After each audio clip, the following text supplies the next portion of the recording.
was quite important that both the camera and the alien had this very objective gaze and were not necessarily judging the content of the frame. And I think, from our conversations about who she was or who it was, it became quite apparent that the camera, should follow her in that respect, and that it shouldn't go down a route that would be more human, certainly initially. I think we both knew that we wanted to really use, I think naturalism was key in it, and both the good side of naturalism, and the grittier side of urban, real sodium lighting and that kind of thing. Inevitably, though, it becomes more complicated than just going somewhere and rolling the camera, because a lot of places aren't photographable as one might experience them. John made it, I think, quite clear that one of his aims wasn't to stage and then restage action in the car and thereby limit the non-actors and also the actors in terms of having to replay scenes. And he wanted to free up that action so that it didn't have that normal constraints of driving footage, which is incredibly time consuming to do generally, to move a camera within a moving vehicle. And it's then quite a particular ask on the performances to replay a certain scene for the reverse angle or for the two shot or for the close-up. So I think once it had been established that he wanted to be able to give the people travelling, whether or not they knew they were being filmed, the freedom to react to each other and the environment, that then drove the process of looking for that camera. We needed to be able to capture multiple angles to kind of enhance the reality of that, and I think John loved the idea that you could cut from one camera to the other and it would be an undisturbed moment, so the light moving across somebody's face would be continuous. All those moments would be unbroken and very compellingly real because of that. And whilst doing that, both the main actor, Scarlett, and her victims would not be aware of which camera was filming them. They would ideally not be aware of the cameras at all, so we had to develop a system that would allow that to happen.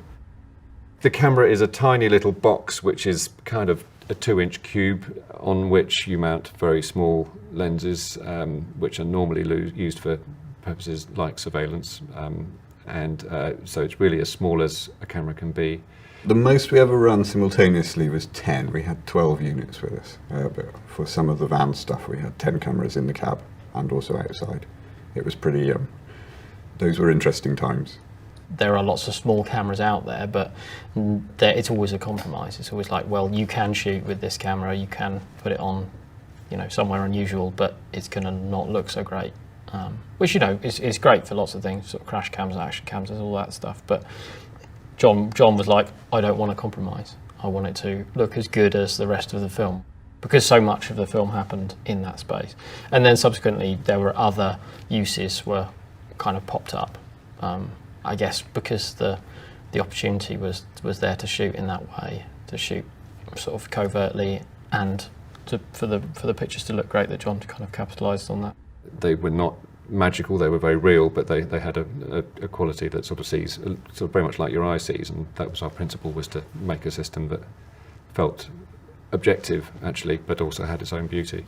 But they were interesting constraints, and as with most interesting projects, the constraints become the challenge and become the creativity. I mean, those limitations then drive you into, solutions that you might not otherwise be in. And I think that was one of the strengths of the film, was that when non-actors were brought to the set and asked to do things, they weren't feeling the gaze of the camera upon them. Both the club scene and the shopping mall were exhaustively planned, really. lots of times us going there and just hanging out and walking around and sort of talking about it, and then devising places where we would want to shoot from, and then me coming away with an idea about how the camera should be hidden, really.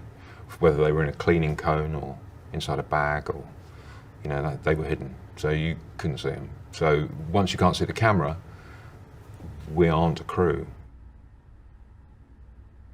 The film I liked her the most in was Vicky Cristina Barcelona, the Woody Allen film. I thought she was fantastic in that film. And I also liked her in a music video that she had made.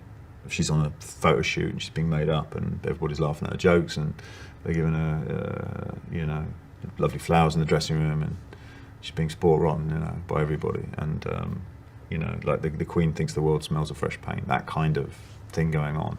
And then she gets out, she leaves the shoot, so I think Salman Rushdie gives her a hug, and it's all like just this perfect world of privilege and celebrity. And then she gets into a car, and then she closes the car with a big bunch of flowers that these two clients have given her, and they wave her off, and she waves them off, and the camera goes with her in the car, and then her face just drops.